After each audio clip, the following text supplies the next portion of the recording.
ముద్రగడ పద్మనాభం అంతిమయాత్ర సందర్భంగా ఉద్రిక్త పరిస్థితులు చోటు చేసుకున్నాయి. ప్రభుత్వ గౌరవ వందనం నిర్వహించేందుకు పోలీసులు సిద్ధమవుతుండగా మాజీ మంత్రి జక్కంపూడి రాజా అభ్యంతరం వ్యక్తం చేశారు. ప్రభుత్వ లాంఛనాలను తిరస్కరిస్తూ పోలీసులను వెనక్కి వెళ్లాలని కోరడంతో అక్కడ కొద్దిసేపు ఉద్రిక్తత నెలకొంది. ఈ అంశంపై జక్కంపూడి రామ్మోహన్ రావు కొడుకు గణేష్ తో మా ప్రతినిధి ఫేస్ టు ఫేస్.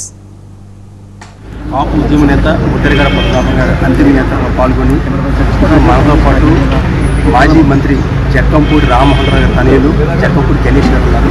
అయితే ఆయనకి ముద్రగడ పద్మనాభం గారు చేసిన ఉద్యమాల్లో ఎన్నో ఉద్యమాల్లో ఆయన పాల్గొన్నటువంటి దాఖలు ఉన్నాయి. అయితే ఆయనకు సంబంధించి ఈయన ఉన్నటువంటి పరిచయాలు, అంటే ఇప్పుడు ఆయన మరణానంతరం ఏ రకంగా ఫీల్ అవుతున్నారు దాని మనం మాట్లాడుతున్నాం.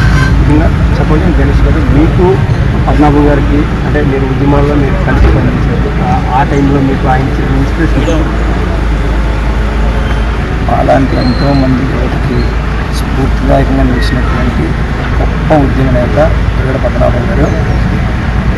ఇదే పరిసరాల్లో దాదాపుగా కొన్ని వందల వేల మంది పోలీసులు వచ్చి ఆయన్ని భయపెట్టి భయభ్రాంతులకు గురి చేయాలని చెప్పి ఆలోచన చేసిన సందర్భంలో కూడా, చర్యలు తీసుకున్న సందర్భంలో కూడా ఎక్కడ వెనకకుండా ఒక్క అడుగు కూడా వెనక్కి వేయకుండా నిలబడినటువంటి గుండె ధైర్యం ఉన్నటువంటి నాయకుడు ముద్రగడ పద్మనాభం గారు. ఆయన ఈ రోజున ఇక్కడ లేకపోవడం నిజంగా కూడా చాలా దురదృష్టకరం. ఆయన్ని చూసి ఆయన ఆదర్శాలను ముందుకు తీసుకుని వెళ్ళాలి అని చెప్పి మంచి సంకల్పం ఏర్పడింది ఈరోజు మా యువత.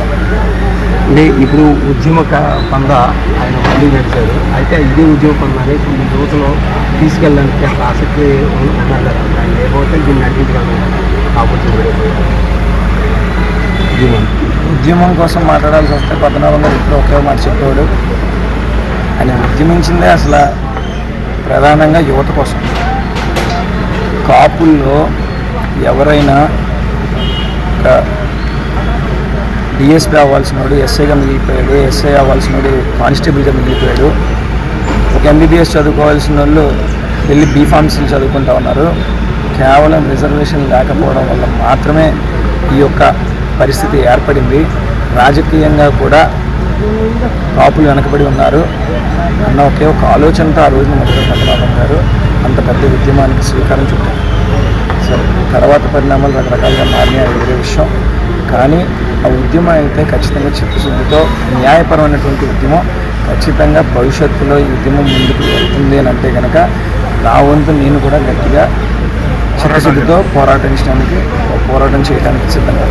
అయితే ఇప్పుడు ఆయన మాజీ మంత్రిగా ఉన్నారు, పార్లమెంట్ సభ్యులుగా పనిచేశారు. ఆయనకి ప్రభుత్వం నుంచి గౌరవ వందనం స్వీకరించిన సమయంలో మీరు కొద్దిగా చూసినటువంటి వీడియోస్ బయటకు వచ్చినాయి, ఎంతవరకు ఇదే పరిసరాల్లో ముద్రగడ పద్మనాభం గారి మీదకి కొన్ని వందల పోలీసుల వారు లాఠీలతో దౌర్జన్యం చేశారు. వారి సతీమణిని, వారి కూతుర్ని, వారి కోడల్ని బూతులు తిట్టినటువంటి పరిస్థితి. వారి కొడుకుని తీసుకుని వెళ్ళి సెంట్రల్ జైలు పాలు చేశారు. పెద్ద కొడుకు అనారోగ్యం పాలయ్యి ఉంటే ఆయన మీద కూడా దురుసుగా ప్రవర్తించినటువంటి రోజులు. అవన్నీ మర్చిపోయి గుర్తినే ప్రభుత్వ లాంఛనాలతో ఆయన వీడ్కోలిస్తే మాత్రం మేము ప్రభుత్వం చాలా చాలా గౌరవం ఇచ్చేసినట్టు అని చెప్పేసి భావించడం మాత్రం అవివేకం అని చెప్పేసి సందర్భంగా తెలియజేసుకుంటూ, మరొక ముఖ్యమైనటువంటి విషయం ఏంటంటే వారి కుటుంబ సభ్యులు చెబితేనే మాకు ప్రభుత్వ లాంఛనాలు వద్దు అని చెప్పడం జరిగింది. అదేవిధంగా పద్మనాభం గారు కూడా ఒక లేఖ రాసుకున్నారు. ఆ లేఖలో ఈ పరిసరాల్లోనే ఆయన భౌతిక గాయాన్ని ఉంచాలి అని, అదేవిధంగా ఈ ప్రభుత్వం వారు నాకు ఏమన్నా గౌరవం ఇస్తే నాకు ఆ గౌరవ వందనాలు వద్దు అని చెప్పి క్లియర్గా రాసి ఆయన ఆ లేఖను పూర్తి చేయడం జరిగింది.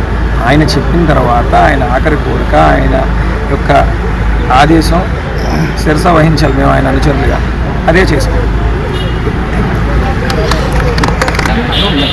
ఏదైతే ముద్రగడ పద్మనాభం గారు తీసుకున్నట్టు ఒక లేఖ సారాంశమే అక్కడ ఉన్నటువంటి గౌరవ వందనాన్ని తిరస్కరించడానికి కారణంగా నిలిచామని చెప్తున్నారు జక్కంపూడి గణేష్ గారు.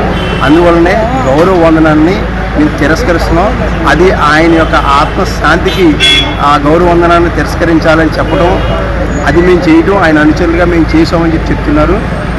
ఇదే కాకుండా ఈ ముద్రగడ పద్మనాభం గారి యొక్క ఆశ సాధన ముందుకు తీసుకెళ్ళడానికి యువత నుంచి తన వంతు కృషి చేస్తానని చెప్పేసి ఎవరైతే జక్కంపూడి గణేష్ ఉన్నారో గణేష్ చెప్తున్నారు. ఇది ఇక్కడ ఉన్న పరిస్థితి.